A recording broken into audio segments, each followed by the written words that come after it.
Gets inside, long step touch, and goal!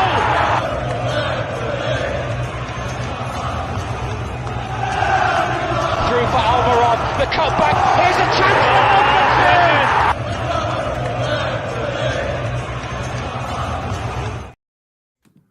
Good evening, everyone. Welcome back to the Evermore YouTube channel. Yes, we are back with a Wednesday night show, and there's only one place to really start. As the song says, tell me, ma, we won't be home for tea. We're off to Wembley. London is calling this week, and I've got some fantastic Newcastle fans and Mark on the pod tonight to talk about it. How we doing, lads? You all right? Good evening. Thanks, man. That's all right. That's all right. You're just a fan of football in the main, Mark. In the main, that's what I meant by that. The beautiful game. Exactly. We're all excited. We're all buzzing. What a week it's going to be for the club.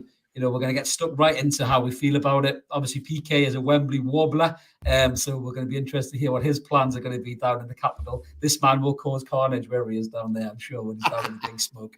But we're going to get stuck right into it. Just a little reminder before we do. If you're new to the channel, please click that subscribe button. We'd love you to come and join us. We're over 2,500 subscribers right now. That was good, that PK. It was almost like a Rafa Benitez there. You just kind of touched the subscription bar there. I did like that, mate. A bit of a swipe. So smash the button. It's all free content. We'd love you to come and join us. 2 live shows, this one and the Monday nights, and pop-up videos left, right, and centre. We don't charge anybody a penny for it. It's all free of charge. So come on board. And we are live tonight, so feel free to jump in the comments. We've already got a couple in. My favourite handle is there. The noob gamer is in the house. Evening to you, mate. Let's hope we do deliver a banger show if you just like the lads will deliver on Sunday. And Jack is saying the first time he's been right at anything for a while. Evening all. Fantastic. So let's get stuck in then. So only one place to start, lads. As we say, London calling, as the song goes. Unbelievable. The excitement, the anxiety, everything else that goes with a cup final week. PK, coming to you, mate. You are heading down to the big smoke, my friend. Are you buzzing or are you buzzing? I am absolutely buzzing for it. Wednesday, Thursday, Friday, 3 days. 3 days. I'll be smashed this time in 3 days, I would imagine. We're getting the live stream from PK straight after the game, regardless. Yeah, 10 o'clock. I'm on the 10 o'clock into King's Cross, and then I've got a couple of, I think, one change on the tube, so I should be in the hotel we're stopping at for about 2:30, something like that. And then I think we've got got a local pub booked because it's the Six Nations, in it, Wales, England, which I notice is going ahead. Dice just picked up there. Di just picked up when you said that. Yeah, so Wales, England. Well, Wales are shit now, aren't they? But I know this is a football show, not a rugby show. Thank God. So, yeah, we'll be in the pub and we're just going to have a bite to eat. And you know what? We don't want to get too smashed because I really want to enjoy the game on Sunday. I mean, I'm nervous and I'm excited, but I don't want to be so smashed out with box that I don't remember any of the game. So Sunday's going to be a few beers before the game, probably a nibble somewhere, and then into Wembley, onto Wembley Way, fairly early-ish, I think, and then into the ground, and yeah, the game will be the game. Trafalgar Square, absolutely not. I'm going nowhere near. We're going to try and get in the fan zone. Right. There's a Newcastle fan zone, but there's only 2,000, and it's first come, first served. Yeah, it goes. So I should have booked the box park when I seen it come out for us, but never booked it in the end. And then that sold out, so you kind of get in there. So you know what? We'll go for a few beers local to the hotel, and then we'll head in and just soak it all up. But it's been a long time coming, so I cannot wait. Regardless of what's going to happen, it's going to be a great weekend. Absolutely. Di, I think you did threaten about arriving in London, didn't you, mate? I don't know if you have solidified your plans. Are you flying over, mate, or have you given a swerve? No, I'm flying over. Hey. I'm going. I fly first thing Sunday morning. Gonna drop my bags off at the digs and head out for a few pints and just enjoy the game. Really, I'm staying Sunday night. I want to soak up the atmosphere around the King's Cross area. There's a lot of the Newcastle pubs and stuff, but set up by the London Mags or whatever they're called. The London Supporters Group is there, so I'm gonna mooch about there for a bit. Get into a pub on the off chance someone drops their ticket, I'll pick it up and go to the game. But we'll see what happens. To be honest, I just felt like it was just a once. I've said once in a lifetime to my wife so many times that she knows that I'm lying now. But it's certainly the first time in my lifetime that I've been able to go and kind of soak up the atmosphere and enjoy these sort of things. So yeah, I'm really looking forward to it. I didn't want to miss out my Newcastle supporting pal who's here as away for the weekend. So I thought if I'm going to be watching it on my own, I may as well go and watch it on my own in London. And I'm going to meet up with some friends there. Hopefully, see PK for some celebratory beers after the match, and we'll see how we go. Will you be compass mentis, PK, to remember what Dyer looks like by that time? Be absolutely fine. Yeah, I just don't want to get smashed because I just want to enjoy the atmosphere and enjoy the game. And if I get hammered, then that's just don't remember the bloody game. But I've got a quick question for you myself, Dyer, if that's all right. Go for it, mate. Now, I know it's difficult getting on to watch the game down, Wembley Way, because they're not allowed to show the game within a mile radius of the stadium. Oh, You wow. can get a ticket.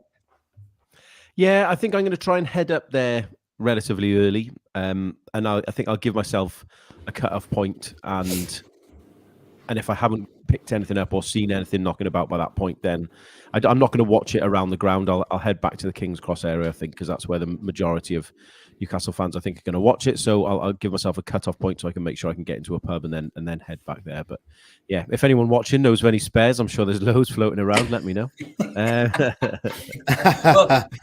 Well, one of our viewers was petitioning for a YouTuber director's box, which I was more than happy to have a look at, but sadly it didn't catch on, did it? So I think you and I, Mark, might be one of the only two people in Newcastle watching this game. I think later in the weekend. But I think the exodus starts, doesn't it? And then me and you are going to be the only ones left here.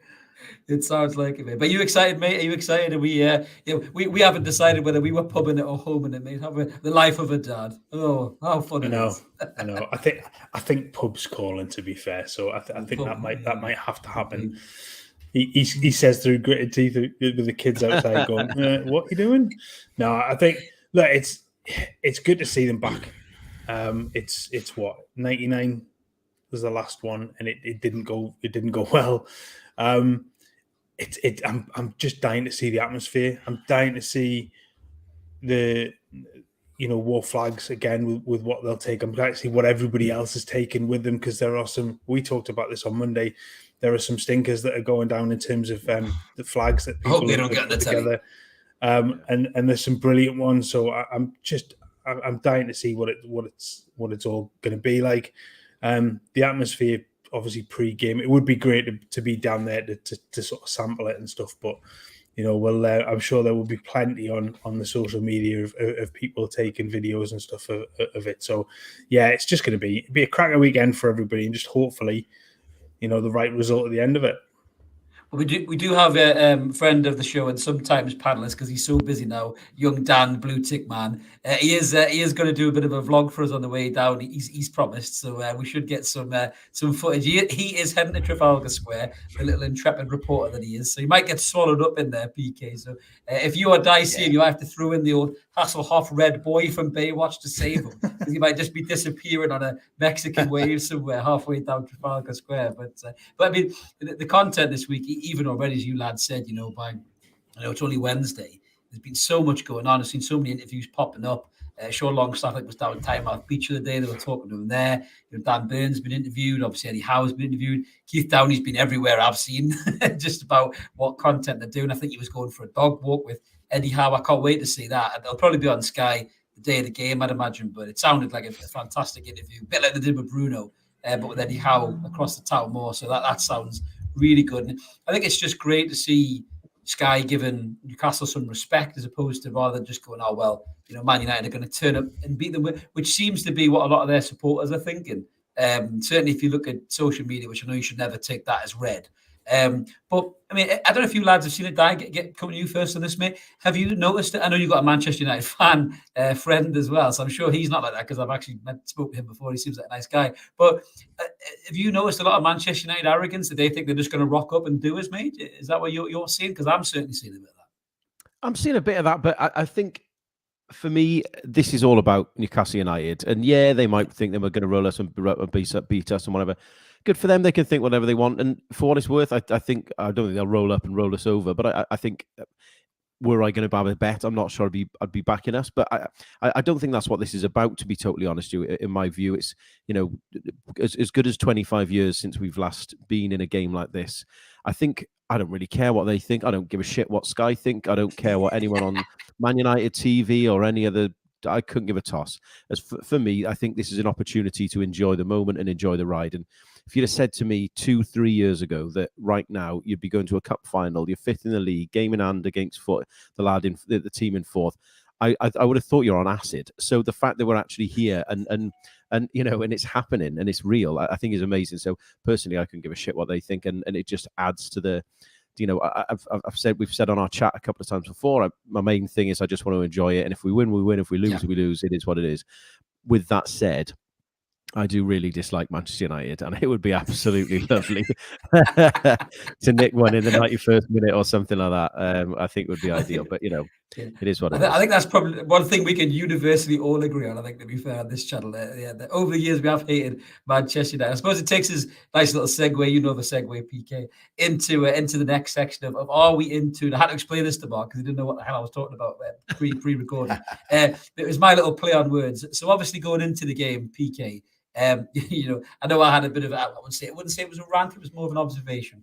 That some people after the Liverpool game, were just under the impression, a bit like that Lego movie, everything is awesome, like they couldn't bring themselves, there you go, Mark, they couldn't bring themselves to actually say that anything was bad about any part of the Liverpool game. Now, I thought the lads played really well when they went down to 10 men, but we talked a little bit about it on what's going on. I know we'll probably talk more about it now. There was parts of that Liverpool game that worried, I suppose, every Newcastle fan, and rightly so. The 2 goals, we were wide open. Obviously, Pope going mental and being suspended for the final is a nightmare for Nick Pope. It's also opened up a question over the goalkeeper that's going to come in. Contrary to what Newcastle fans suddenly, are making him sound like Peter Schmeichel, the second coming. He's a decent keeper, but it's not ideal to go into a final like this. I'm not trying to put a negative spin to PK, but realistically, we would have preferred to go to this final with Nick Pope and not coming off the back of a few shady results. Would you say, mate? Yeah, I totally agree with you. I mean, we talked about it. Di and I talked about it at length when we waffled last week about the back four. It's a long day back then, PK. It's a different day. It's a long day. We had God, fuck me, I forgot what I was going to say now. It's gone again. Here we go again. Yeah, Chris, man, will you stop telling jokes? Dad jokes as well. Best back five in the Premier League. Effectively, of course, you're going to miss a brilliant keeper. Forrest's work on saying he's England's number one. Others might think differently, but he went to the World Cup. He's a top goalkeeper. But then, just to give you a bit of a Welsh rugby segue again, coming forth to carry us home. Hey, it's on NUFC.com if you want to have a look. Thank you very much. Yeah, I'm here all week. That's bloody awful, that. We're not massively finely in tune. We did okay on Saturday, particularly with 10 men. With 11 men, I thought we started the game really well. First 6 or 7 minutes, we took the game to Liverpool, didn't we? And then we just got sucker punched. We had too high a line, and then Salah dinked one over for Nunes, and then Alexander dinked one over. 2 great balls, but we were far too high as a line, and we, pace was the beating of us in that game. Once we went down to 10 men, I thought we dug in really well. Did we hit the bar twice? I'd had a few beers, by the way. I think we did hit the bar twice. Yeah. You hit the bar way more than that, PK, but we hit the bar twice. I always hit the bar.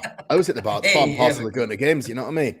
But I thought we came out of that game with heads held high. I worry slightly that 10 men means we're a little bit knackered. I'm glad that, and I was saying to my pal Andrew, who sits next to me, that with sort of half an hour or so to go, he knew the game had pretty much gone. So he started taking his players off. He took Joe Linton off because he felt his hamstring a little bit, didn't he? Then he took Trippier off, and then one of the other lads came off as well. I can't remember who it might have been. Isaac came off for Wilson, didn't he? And Wilson should have bloody scored in the second half as well. Yeah. So will we be knackered? I don't know. We know ourselves about the shallow squad, but we've had a whole week. I'm hoping that he wasn't, flogging them to death because that was the undoing, really. I think that's been the undoing of Wilson a lot, that it's such an intense training schedule that Howe puts through his players. I don't think Wilson can cope with it. I think he needs a bit of a breather every now and then because his legs and his thighs and his groin and his hamstrings can't keep up with it. So what was your question? whatever is PK, in we're here tune? with you, mate. I thought Saint-Maximin had a great game.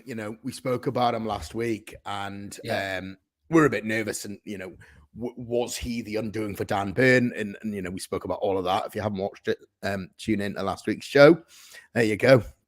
But I think Saint-Maximin on that wide open pitch could be a big one. They're talking about us being in tune. I think we'll be all right.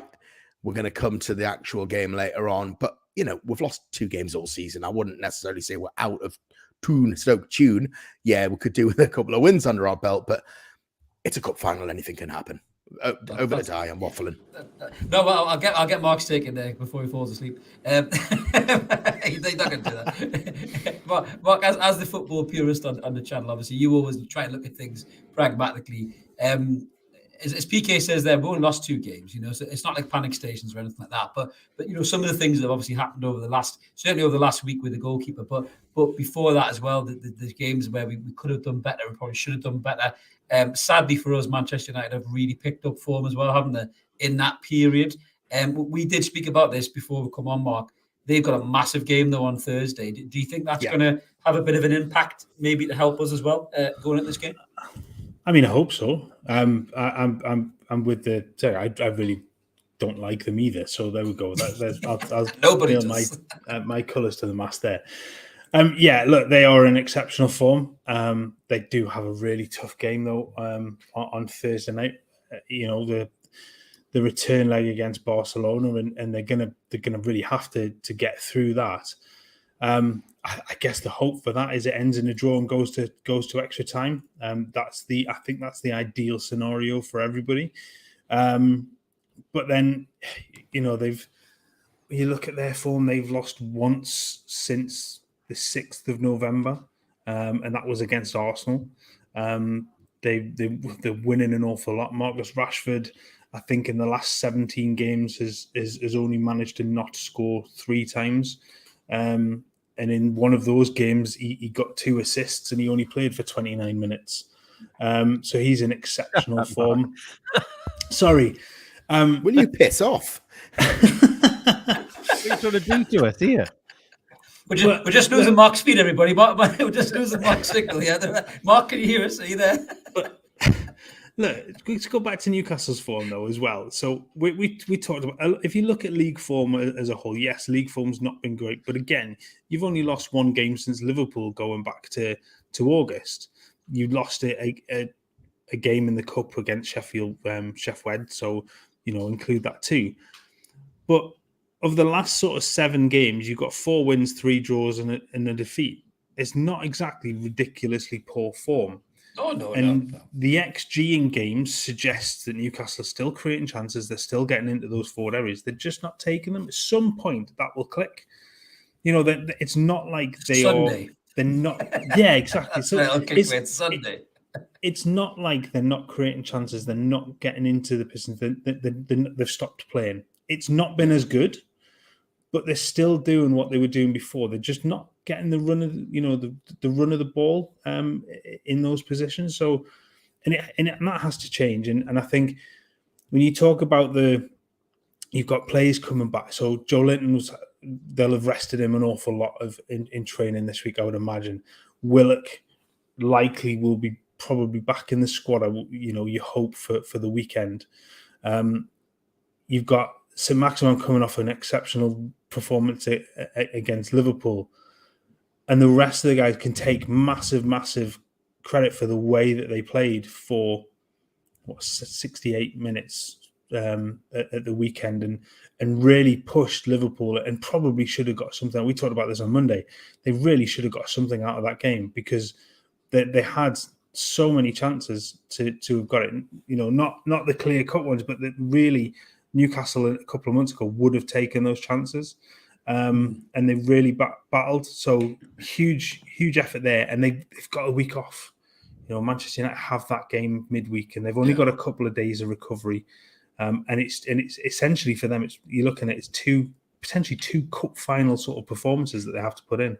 Yeah, you did miss one particular person. As to Coin has just jumped in there. That. He's just a little player called Bruno Guimaraes who's coming back on Sunday, Mark. So in case anybody's worried, Mark is not doing an Andy Cole. He's not been sold on Manchester United podcast for 7 million here out from under our feet. So apologies for anybody who wants to throw something to Mark. He's just trying to be a football purist there. So.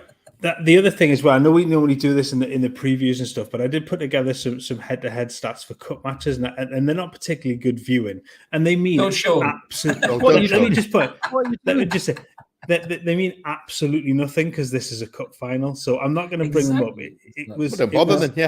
But I normally do them, and we bring them up. We say, "Oh, this, head-to-head in terms of Premier League games, how many games you've won." It doesn't look good in terms of cup performances. But this is different. It is a cup final. It's a completely different setup. It's a completely different side. Like I say, PK's said this 1,000 times over the last 2 weeks. Newcastle have got the best defence in the country.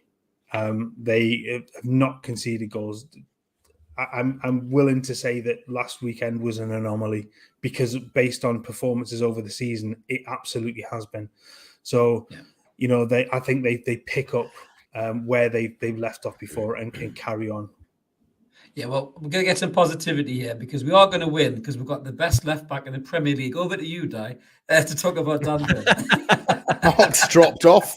Mark's gone. Mark's gone to Manchester. He's away, everyone. Absolutely perfect comedy time in that. I think what I wanted to say was context is everything in this circumstance. This Liverpool team beat us 2-0 the other day. They scored 2 goals against Real Madrid last night. The current Champions League holders. Yeah. I appreciate they lost the game 5-2, but my point is they are capable of scoring goals and turning that on against anyone. And that goal that Núñez scored last night is like absolutely ridiculous, world class, unbelievable finish. That's what he's capable of, and he's hitting a bit of form. The cat is more interesting than Mark at the moment. Excellent stuff. So there's that. I think the other thing is we're massively a confidence team. And like Mark said, that we are creating chances. Almiron scores to go 1-0 up before they get their first goal in the first couple of minutes the other night. I honestly think we will probably end up winning that game 2-0. It's just these little moments that these games turn on. And, it's important to get that goal. It's important to be clinical, but also it's not like we're not creating them. Wilson's got to score. Maximan's, put one through the keeper's hands and it's hit the bar. Miguel Almiron should be scoring at the start of the game. There's chances. I think, was it Byrne, who had a free header and he was almost cracked. Yeah, but hit the bar. Yeah. He's got to score. I was desperate for that to go in after our conversation last week, by the way. I went, oh no, I'm going to get loads of shit. I could almost hear Chris's crying from my front room. But you know what? In all seriousness, I think we are a confidence team, and it only needs one thing for that to click. And I really, really do believe that Sunday is that day. We've been in mixed form, and I don't think we're out of tune by any stretch of the imagination. We have been in mixed form, but with that said, that can't last forever. It won't last forever. And I think Howe is the sort of manager that he's going to get a reaction out of the boys after last week. I think he'll know exactly how to get the best out of people, resting the right people, making sure that Bruno is match sharp and match fit if we remember that he's playing. I think there's enough quality in and around the squad that we only need 1 or 2 people to be on top of their game, and I think we can take it to them. And I think the big plus for me from last time was Saint-Max, who has had all sorts of grief and all sorts of abuse, but I totally agree with what PK said. He's so quick, and that open, lovely green grass of Wembley, I think it will really, really suit him. And he's someone who thrives on the big occasion. He really, really does thrive in those big moments against big teams. And I think this will be it for him. And I think things aren't perfect, but I really think there's a lot for us to be positive about going into this game. And like you said, Chris, you are allowed to say that things aren't right, things aren't perfect. And they weren't on the weekend. We had a mad 20 minutes, but I tell you, I'd rather have that mad 20 minutes against Liverpool in a league game than I would against Man United in the cup final on the weekend. So, I think everything is on the up as far as I'm concerned. And you're right to ask questions. There's bigger picture questions about squad depth and why the bloody hell Dubravka went to Man United in the first place. All of those questions are relevant. It's so bizarre how he could win. He could win that medal. Mad, absolutely mad. Well, not whilst being on our books. But those are questions for another day. You're allowed to ask those questions, I think, but I just think this week isn't the time. I think we need to be positive because this is about a fantastic moment in our recent history and possibly our history in general. So I think we've got to look for the positives as much as we can. Absolutely brilliant. But we're going to move on to the lineup. If you want to know what the Manchester United lineup is, Mark will be on the Red Devil podcast later, so check him out. And he'll tell you all about Manchester United and everything else. I'm only joking, Mark. To get it right, it's my brother that's the Man U fan in the family, not me. I don't know. You gave him a good run for his money there, mate. Before Jesus Christ, put your microphone there, mate. But yeah, obviously we jest. But we're trying to look at it pragmatically. But this is the team that we've all gone for. We did put it in the group, and we pretty much all came up with the same team, really. So just going, I suppose, from the keeper up. The keeper's the big change, lads. Karius, I mean, we've talked about it. Everybody wants to talk about how brilliant he is and everything else. And I do actually think he's getting a bit of unnecessary grief because people remember the howlers that he made. I'm sure Di will testify. Any great goalkeeper could get beat from Gareth Bale overhead kick from 35 yards or whatever it is. But absolutely. But I mean, he is not a bad keeper. I mean, Mark, I'll come to you because you are the resident keeper. You might be able to redeem yourself here from your Manchester United podcast stance. But I mean, Karius is 29 years old. He's got a lot of experience. He's played in some massive games. So in terms of your third or fourth choice keeper coming in, that's not a bad choice, though, is it really, mate? Rather than like a young 18-year-old kid who's only played against Gateshead or York or something. This lad has played in big games. So a cup final at Wembley isn't going to faze him too much, is it? I think there will be nerves. I think the Bangers has put this in the chat. He is an excellent keeper. He had a shocker last time out in the Champions League final. So I think getting him a few early touches just to settle his nerves, get his foot on the ball, get it, simple passes out, just let him settle first before anything else goes on. I think is sort of key in that regard if they can. But look, he is a good goalkeeper. He played a lot of games for Mainz. He played, games for Liverpool. He's played a lot of games for Besiktas. He played some in the Bundesliga as well. So he's played for Union Berlin even. So you don't play for those teams if you're not at a decent level. And let's go straight there.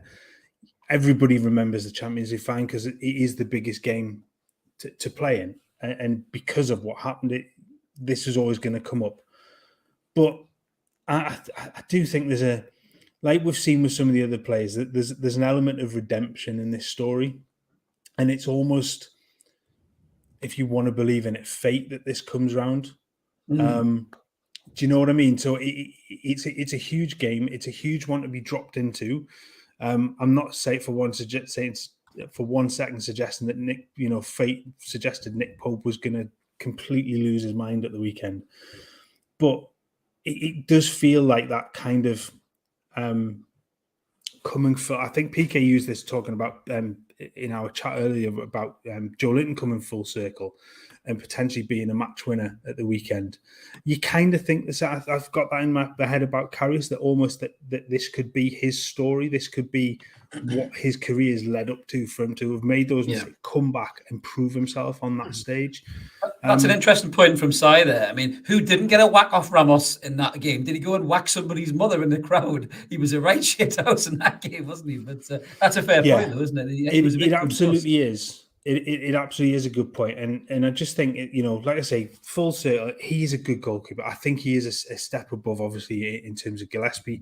I think he'd be a step above Darlow if Darlow was still there. I think I would, out of the lot of them, I would still choose to have him. I think your choice would have been Dubravka, but obviously you can't for obvious reasons. I did find one of the newspapers had done a piece of who does Dubravka want to win at the weekend?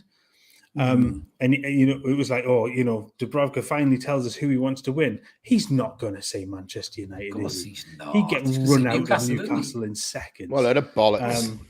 Exactly. So yeah, I think, I just think he is a very good goalkeeper. He's had a lot of time off, but he will have been worked hard over the last week, and he'll come in, and I think, like I say, get him a couple of touches early on, settle his nerves down, and then you can sort of relax in that department, I think. Yeah, Di, just going back to the lineup. I mean, obviously the back four picks itself really.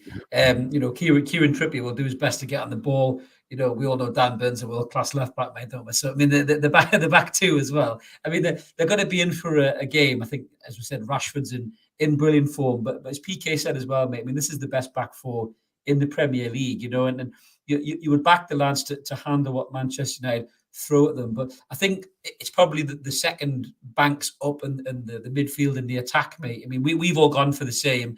How big is it, Di, to have Bruno back in this team, mate? Ridiculous, mate. I mean, he's. I've heard him talked about being a world-class footballer, and I'm not entirely sure he's there yet, 100%. But he's really not a million miles away. And to have someone like that come back into the team is so important. And to look at that back four as well, Shah was due a bad game, I think, and I do think he was poor against Liverpool. Again, I'm glad that happened when it did. I think Trippier wasn't particularly good against Liverpool either, but again, I'm glad that happened when it did. One quick thing on Karius as well, just briefly going backwards, is everyone forgets in that campaign to get to the Champions League final, he had 6 clean sheets in that run. That's no mean feat. That you can point that at the defenders, but he is a good goalkeeper. And I know he got the Bale, the Bale blunder, but in that 3-1 loss, he also got beaten by probably the greatest goal in a final of all time. And I'm not just saying that because it was Gareth Bale. Okay. It's easy to say those things. So I do think that's important. But I think the big key for me here is Bruno, the way he helps us keep the ball, but it's the tempo he sets. The big thing I think that was missing against Liverpool was we did what we started to do again when we were with Bruce, where we were ever so slightly ponderous in midfield. We'd take one touch too many, and rather than look for a forward pass, we'd look for a sideways pass or a safe pass. Bruno's got the ability and the understanding and the vision to one touch pass, keep the ball moving, raise the tempo, and it encourages other people around him to do the same. And I think Joe Linton, for example, got caught on the ball a couple of times, got caught in little wrestling matches, which he didn't need to do. Bruno won't let him do that. Bruno will always be there offering for him. And I think he makes a colossal difference to our side. And I think, Longstaff covers huge amounts of ground. And I think coming off the bench, having the ability to have Willock off the bench who carries the ball for us, he's quick, he's dynamic, he's got great feet. He's someone who's needs a goal. He's someone who's not a million miles away from a goal as well, I think. So, I think there's huge positives to take from that midfield, and having Bruno come back into that, the energy and everything he gives, I think is so key for us. But for me, it's the tempo. I think that's what he gives, the way we move the ball and keep the ball. Everything goes through him, and I think he's if we win the game on Sunday, I think he'll be responsible for that. Absolutely. PK, you've gone for Joe Linton to have the full turnaround, haven't you, in terms of what he's going to do? But just a little caveat off that as well. I've got to mention another player here. Talk about a turnaround, Sean Longstaff, man. I mean, how well has this lad done? He spoke so well with BBC Newcastle today, if you haven't seen it. And he's been very open and honest about what impact Bruce had on him, not just as a player, but his mental health and stuff like that as well. I mean, what a story it is for Sean Longstaff to have fired us here. And this game would be a young lad from North Shields playing in the final, mate, just before you get into Joe Linton. I mean, how class is that, man? So I think it's absolutely amazing. I love the fact we've got, I know Burns Northumbrian, right? Let's just call him a Geordie. So we've got two. Still a Geordie, mate. Still a Geordie. We've got two Geordies in a cup final, right? I just think it's amazing. For Longstaff, when he burst on the scene under Rafa, and it was down to injuries at the time, probably Shelby, if I'm going back. I cannot remember that far back. But in whatever, 2015, 2016, whenever it might have been, he just burst onto the scene, didn't he? And then, he was getting compared at the time to Declan Rice, and they went head to head. And Rice was miles better than him. And Longstaff got injured in that game, and we never saw the best of him at all through the Bruce era, through Rafa going through the Bruce era. And, this season, a lot of Newcastle fans had almost written him off in the summer and just said, he hasn't got the legs, he's not good enough, he can't pass a ball, he doesn't get any goals, he's never the long-term future. But I think he's proven a lot of people, including myself, wrong. I think he's been absolutely brilliant. He's the fittest. Him and Willock are the two fittest players in the squad by miles, aren't they? And the ground that he covers, as Di's already mentioned there, is brilliant. And, if he could get the winner, it would be brilliant. But, just looking at that, to go to your Joe Linton point, I guess, looking at the formation you've got there, the absolute key for me in there is that now that Bruno's back, and Bruno's the only player in our club now that can ping a ball in between the centre-backs and the full-backs. Yeah. For Miggy, particularly Miggy, but also Saint-Max there, if he's playing, which I think he will, to run onto.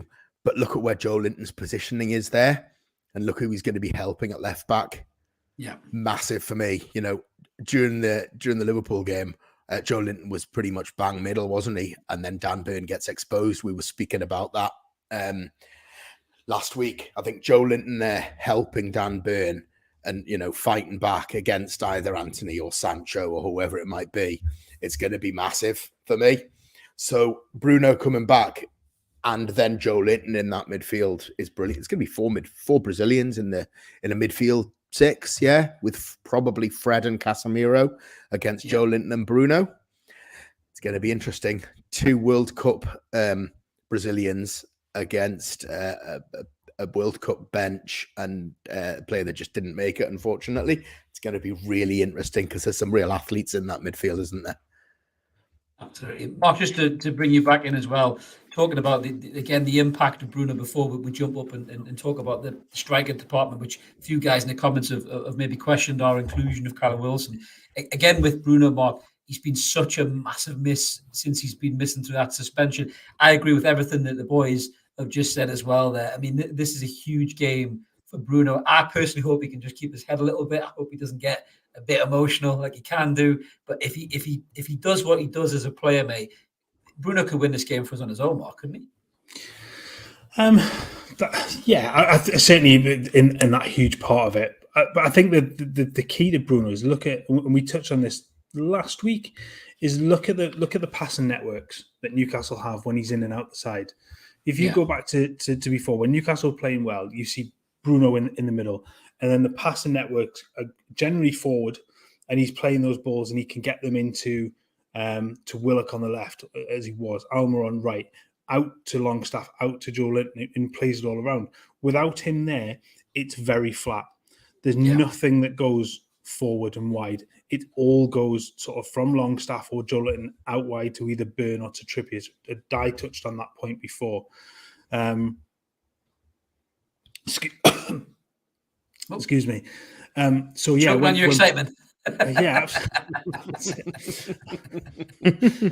So that massive part of Newcastle's game beforehand comes back, and PK said it before. He's pretty much the only player that's brought the best out of Almiron, getting him in behind or in between the fullback and the centre back. Then look at the number of balls he plays over the top of the fullback for Almiron to get onto, and that's pretty much all been Bruno. So it's a huge part of the game to get back where he can be that central hub, spraying the ball out wide and getting the ball forward and getting it forward quickly. The other thing that also does is it brings in Botman's forward passing. Yeah, Botman's forward pass. He's got an outlet, hasn't he? He's got an outlet. His first look has always been, where's Bruno? Get the ball to Bruno. Once it's there, then we move forward. But his forward pass, that ball from that left centre back position into the midfield, is quick, it's direct, and it goes to Bruno, and that's the start. So having him back brings out the best of them, Botman and the others as well. Yeah, Di, just on the Bruno point, just to go back a little bit, get your take on this. I mean, Casemiro is a fantastic player. He really, really is. And you'll know Bruno really well from the Brazilian national team. Do you think Casemiro will make a point of sitting on Bruno and trying to get in his face and stop those passes, stop those little balls that Mark says? I know Bruno's got the technical ability and the talent to wriggle away from players. He's so good at it, wins us so many free kicks. But do you think that'll be a conscious tactic from Manchester United to stick Casemiro on Bruno to stop those passes? Not really. I think ultimately their aim of the game is to get Rashford on the ball driving forward as much as possible. And I'm not saying that means they won't care about Bruno where he goes, but I don't think they'll do that sort of thing where they're just trying to shut one person down. I think their sole priority in midfield and out wide is to put balls that Rashford can run onto, and I think that's their ultimate threat. It's simplifying it a lot to say that if you stop Rashford, you stop Man United, because that's not really true, but it's also really bloody hard. That horrible stat that Mark came up with earlier about he scored. What is it? He's only not scored in 3 goals, 3 games. Sorry, if you take your red spectacles off, Mark. But I think that is where the game is won and lost, and I think that will be their priority. I think if anyone is going to do a job, so to speak, on Bruno, it might be someone like Fred, who is a bit more of a run around, kick people type thing. I think Casemiro is a better passer of the ball and will be an active part in getting Rashford onto the ball, and I think that'll be their aim rather than shutting Bruno down. Absolutely. You're right about Mark. I should have realised when he called his cat Kino, I should have realised that something was up there, to be honest with you. Oh, come on. I'm only joking. His cat is not called Kino, everybody. I'm just taking the piss. So let's move. That's his dog, yeah. Let's move up front then. So we've obviously included Callum Wilson. There's been a few comments about this, about why not Isak. I mean, I'll get my take first, and I'll bring some of the boys in and see what they think. So we kind of all went for Wilson up front because I think predominantly for me, I don't know if the lads will agree, they'll tell me in a minute, I think that because he knows Wilson better, he trusts Wilson maybe more than Isak. Not saying that he doesn't doubt Isak's ability, but I think he'll start with Wilson because I think as well Isak has probably been better coming off the bench and being more of an impact player. And I think if this game gets away from us a little bit, and Isak coming on with 20 minutes to go might have more of an impact than a Wilson coming on with 20 minutes to go. So I think that's the reason we probably saw Wilson, getting the 20 minutes. PK, what's your take on that? Do you agree with what I'm saying, mate? Do you think that's what Howe will do? I totally agree with that. I just think he goes with the experience of Wilson up front, and he drops Isak. I've seen some comments saying, well, play, drop Almiron or drop Saint-Maximin and play Isak. Yeah. Don't see it happening. Wide spaces, trickery of Saint-Maximin, potentially up against Wan-Bissaka. Let's hope he gets sent off, right? Trying to bring Saint-Maximin down. Almiron, he works so hard. I mean, so hard. If Bruno and Trippier can find him with those little balls, Luke Shaw, he just hasn't got the pace to cope with Miggy, unfortunately. And I just think that bringing Isak off or Isak off the bench, hopefully with maybe 20 minutes to go if need be, then I think that's a better call than throwing a 22-year-old guy who's been with us since the summer, has only played half a dozen games, into a cup final is the wrong thing to do. I just think Wilson is a tricky, exceptional centre forward. I think Isak will be better than him long term, in fairness. Yeah. I just think Wilson's the right. It's horses for courses. I think this potentially could be his hour. Yeah. What do you think, Mark? Do you agree? Is Wilson ready for this? Do you think, will his body hold up in a final? Do you think the bigger the game, the bigger we'll see from Wilson, or do you think he's maybe struggling a little bit? No, I think we'll see the best of him. I think the space as well. I think the size of the pitch and the room, that he'll get. I think that will play into his hands. I think as well. Like we said before about having Bruno back, is that such a huge thing that it does free up space. And if they do play with a man predominantly sort of watching what Bruno does, then that just frees up a little bit of space everywhere else because they haven't got the sort of the zonal ability to sort of move people around zonally as they would have if they weren't going man to man. But I just think, Wilson needs a spark, and what better place for it to be? And, if he tucks one away, he should have had a couple over the last couple of weeks. I think we've seen a bit of a barren spell. But come out of it now and just, he'll come into this all guns blazing. He's a fan. He can throw it all at it. And we've sort of said this phrase before we came on air, is about leaving everything on the pitch. Yeah. And it's not fear of now, not getting to the end of the season or whatever. It's just leaving everything out there. And this might be his only opportunity on a stage like this now. So, that it's his chance to go out really on, at that high level. Yeah, exactly right. Yeah, Di, just obviously, you can still give us your take on the Wilson situation and Isak, but how big of a game is this for Saint-Maximin, mate? What could Saint-Maximin turn himself into if he does what he can do? If he plays like he did against City or Liverpool, even the weekend where he looked phenomenal again. If Saint-Maximin hits the ground running and stretches these lot in the size of this pitch, I mean, he could become a club legend, could he not, mate, in this game if he turns up? I think that, that's absolutely true. That's the same for anyone. I think, were we to win on Sunday, the person who scores that goal will go down in Newcastle United history. I think that's as big a prize for anyone as it is winning the actual trophy itself.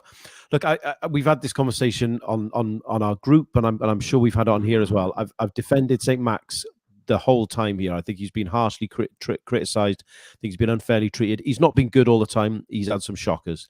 But I think he offers us something that no other person in our squad offers. And I think even if they put two people on him, which is entirely plausible, to try and shut him down because they know that the space and his pace and his trickery and everything, that creates something for other people. And I think he is massively important for us because he can do something that no one else can do. Seems to be hitting a peak of form at the right time. And I think I don't want to get too carried away here, but I think he has got that ability to win the game for us.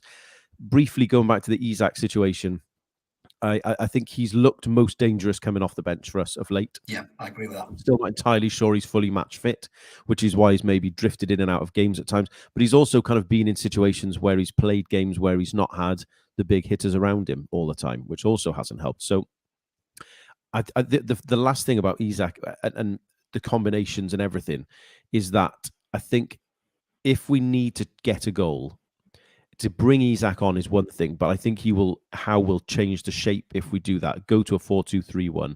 And I think that is where Isak is at his best, where he can link up short passes with people, form little partnerships and drive forward. He can receive the ball a bit deeper, drive forward with it, quick little passes. He wants the ball, he wants the ball into his feet or to be able to, go into the channel in behind someone. And I think that sort of extra movement off the bench is something that can change a game. And equally, if we're only 1-0 up, let's say, if we're 1-0 up, then he's the sort of person you can bring on in the last 10 minutes of a game, because all of a sudden it's a totally different problem for their defense to think about. They can't hurl everyone forward.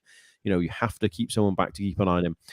With the big thing we've talked about in the last few weeks with, questionable results and one thing or another is the squad depth. All of a sudden now, Bruno coming back in, Willock hopefully will be fit. We do have a couple of options off the bench now as well, which again, we have an extra option in midfield. We have width options. We have a striker option. There is genuine opportunity there on the weekend for someone to come off the bench and do something to make the difference.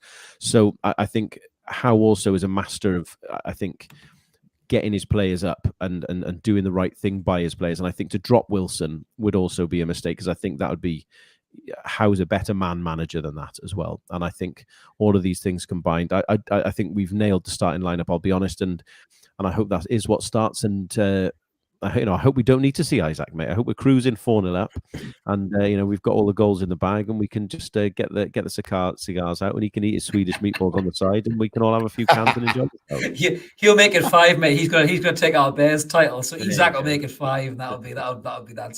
So a great segue there, Dan. You're getting better at this than I am. In the predictions, so I'll just come to you first, PK. Obviously, you're going to be there, mate. Wembley way. Massive game. I don't know if you do remember the 99 game, if you were there, mate, or whatnot, but we're obviously going to this one, as we've said it all there before, but we're going in buzzing. We've got nothing to lose and everything to gain, really. Everyone seems to think Man United will win this game, except, people wearing black and white. What is your heart and your head say, mate, about the final? I'm going to give you a pass. Told you I wasn't going to go on the head.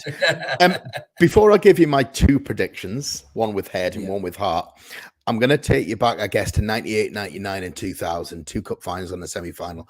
It always felt back then the club was built on quicksand.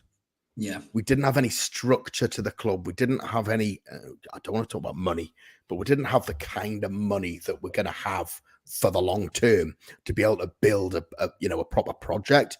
We've got that now. So just bear that in mind. If we don't win on Sunday, we'll be back. We'll be back, and there'll be plenty more opportunities. I promise you, Mr. Viewer and Miss Viewer, that there's not a chance it's going to be another 24 years before we get to another cup final. There's not a fucking hope in that. So just in case we do lose, please, Twitter, let's not have a meltdown. I'll be stopping off it anyway. But I don't think I'll go on there a bit ago. You know what? We come into this not in amazing form. Man United are on fire. Mark's got the stats. Rashford needs to be stopped. I know I slightly disagree with Di. Di said, it's not all about Rashford. I think if you stop Rashford, you stop Man United, personally. I mean, yes, they've got quality across the pitch, haven't they? They've got Casemiro who can make a massive difference. They've got Sancho coming back in after some of his own personal problems, and he's looking good. So head tells me that they've got more big game players than we have, and that we may fall short. We may get beat 2-0. Heart is telling me that we go and win 2-1 with Joe Linton. I said it to you before. Joe Linton coming full circle at the end of his... Well, it's not the end of the season, is it? It feels... It's the FA Cup final now. Joe Linton coming full circle, having been hideous for however long it was, to now becoming top man. And if Joe Linton can become a folk hero forever by scoring a cup final winning goal, I can die happy, man. That's it. What a game that would be, by the way. Jack's prediction. Bloody hell, that'd be some game for the neutral. Not sure my nerves will take that light, but I was going to say we'll all be on the Prozac after that. Mark, obviously, you guys have got Barcelona, Mark, on Thursday, so you'd be worried about that. Sorry, mate. I couldn't resist one, Mark.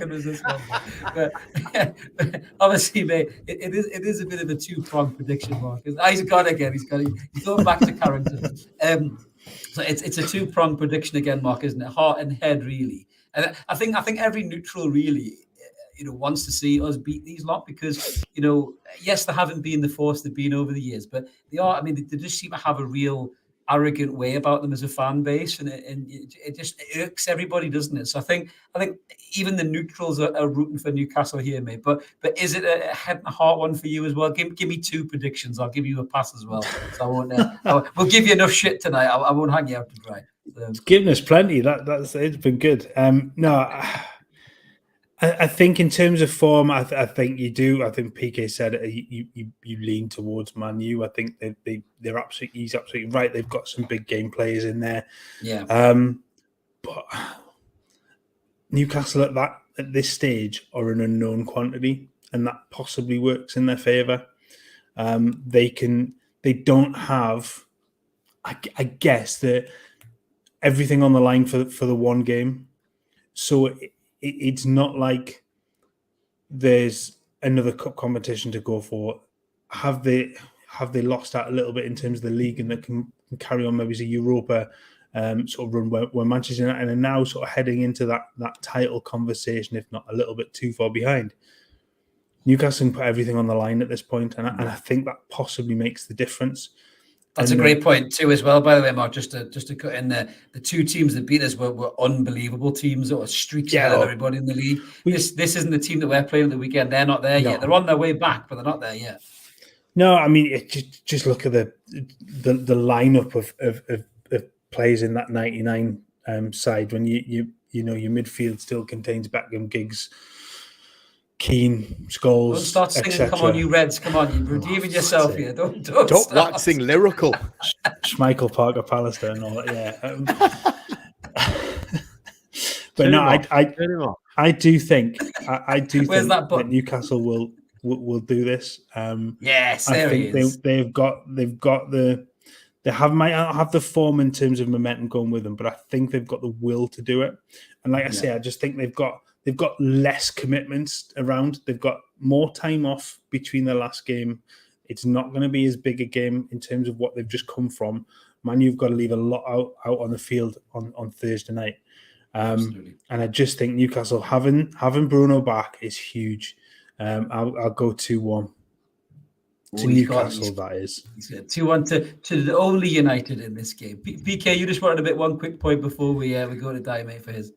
Sorry, last week I know I've mentioned to you guys. Last week I got interviewed by Danish television, Yes, And, at St James's Park. It's in front of the Alan Shearer statue. I don't know if anybody's from Denmark, but it's he's big in Denmark as PK. He's big in Denmark. I'm big in this country. I need to go on a diet. I just wanted to mention the one question that the interviewer, who was from Stoke-on-Trent, by the way, but has lived in Copenhagen for 14 years, asked me was, have you pictured waking up on Monday morning in your hotel room, having Newcastle United having won the Carabao Cup? And I said, no. I said, you know what? I can't. All I'm picturing is having an amazing weekend and enjoying being in the first cup final since 99. So for me, win, lose, or you can't draw. Win, lose, or draw, it doesn't matter, right? Of course, it matters that you win a cup and you get the monkey off your back, etc. But there'll be plenty more chances. I'm just looking forward to a cup final and nothing more. I cannot picture us winning it. Can't. You should have said to him, no, mate, back a picture of myself being sick in the fountain in Trafalgar Square after 15 pints. That would have created the perfect view of the British fan, mate. I'm pretty sure. You'll have to tell us when that's out, mate. We'll have to check out everyone else in the comments. Check out PK Danish TV. But Di, coming to you, mate, for your prediction. If you don't tell me a Dan Burn overhead kick for the first goal, mate, I'll be absolutely disappointed with you. I've already stuck a tenner on it, mate. Money in the bank. Hey, get in the bag, mate.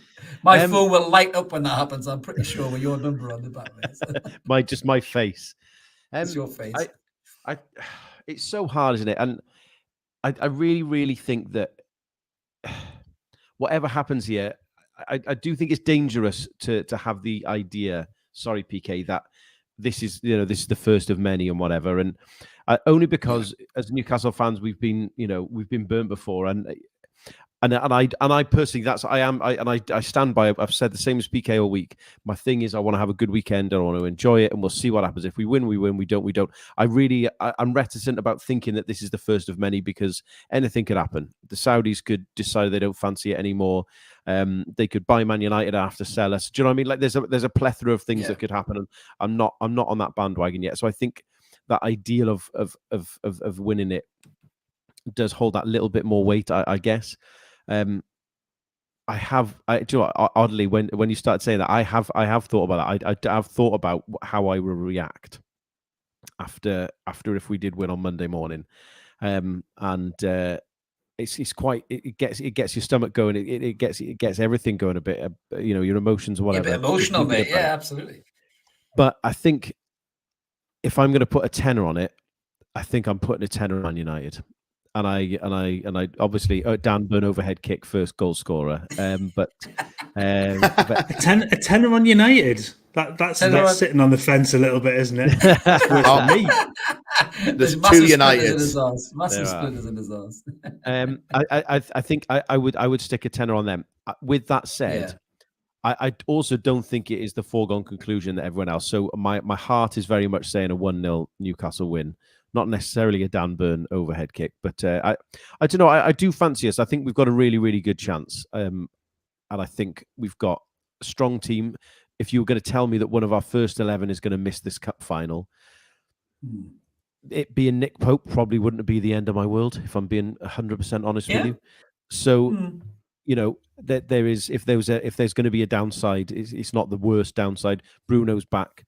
We have got goals in this team. We are creating chances. We've done quite well recently against Man United. I think we've drawn the last 2 games against Man United. So, they're far from dominating us in the past as well. So, in the most recent past as well. So, there's definitely cause for optimism. So, my heart is definitely saying a 1-0 Newcastle win. I think I would back Saint-Max to get the goal.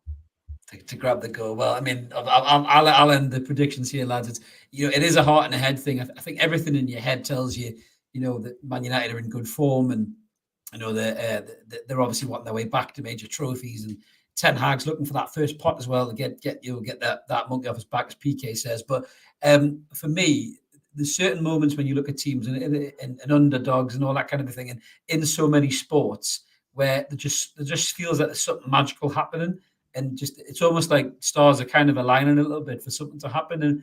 And Mark hit the nail on the head about leaving it all out on the pitch. And I think for Manchester United, looking at that, they'll see the Champions League as a more favourable game than the Carabao Cup Final, regardless of it being a cup final.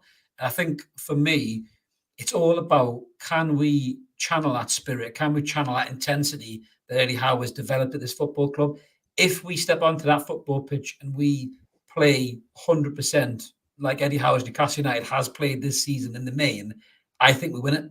I think we totally cold cock Manchester United. I don't think they will expect that, regardless of watching us all season. They'll be looking at the form, they'll be seeing how we played against Liverpool, they'll have one eye on Barcelona, they'll get onto that pitch and they'll say, right, we'll just start playing the ball. And if we just get in their face with that intensity and that winning the ball back and doing what we do, if we go in front and get a goal in front, I think we win this game.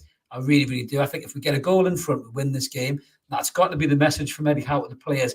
Get in front and then we'll deal with the rest of it as it comes. And I just think with Bruno being back, as you rightly said, Di, the guy knits everything together that we do. You know, we're not a one-man team, right? But he is that fulcrum, that matrix inside of our team that can just turn a decent team into a really good team. And I think having him back, and you know, the bigger the game, the bigger the occasion, the more Bruno stands up. And I just think that him and ASM, they want these big games. They thrive on these big games when the spotlight is on them two players. And I just think I'm going to go with my heart, and I'm going to say that these two guys, their performance wins us the game and we win 2-1.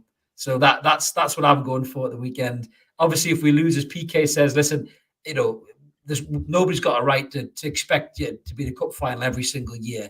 But we know the project here. We know the ambition. We've kept our powder dry in January. I think we'll go big in the summer with some big signings, and we'll look to push into those higher echelons of the league and get the cup semis and finals on a regular basis moving forward. So if we don't do it, it's not the end of the world. You know, please don't go on the trust and give PK a hard time. He's already stressed. Definitely do that. Definitely do that. Yeah, definitely do that. Yeah, but for me, I think this game, this 190 minutes, if the lads can just put everything out of their minds, league form, Liverpool, Nick Pope, everything else, and just believe in what they can do, I think we've got enough to win this. So I'm going 2-1, lads. How about that? Oh, fucking hell. Come on. There's your Titanic moment there, Chris. That was a magnificent dramatic monologue. I felt a little bit like Bill Pullman in Independence Day there, mate. I was doing a bit Bill Pullman. You've got some work to do tomorrow, Mark. I know, if you had the buttons. So was it the Mel Gibson moment of the podcast, isn't it? It was. I nearly got on the horse with the face paint on there. You know, when you're alone in your beds. Come on, lads. No, but yeah, whatever happens, lads, we'll all be enjoying it. Obviously, you two boys will be London bound. I'm sure we'll get some drunken pictures as the day goes on. But that's us all wrapped up for this podcast. We are going to take a little look at some of the key men, hopefully a little pop-up videos. So keep an eye out for that on the channel. Maybe the next couple of days is a bit of a match preview. But let's keep supporting that team, We Call United. Massive game this Sunday, wherever you are. Whatever you're doing, enjoy the game. Just, you know, enjoy every single minute of it, because this is where we want to be as Newcastle United. So let's just enjoy it. Let's hope for that win. And good God, if we win that trophy, I don't even know if me and Mark will make what's going on Monday, but let's just hope that we do. So until then, guys, we'll catch you later. See you guys. Thanks a lot.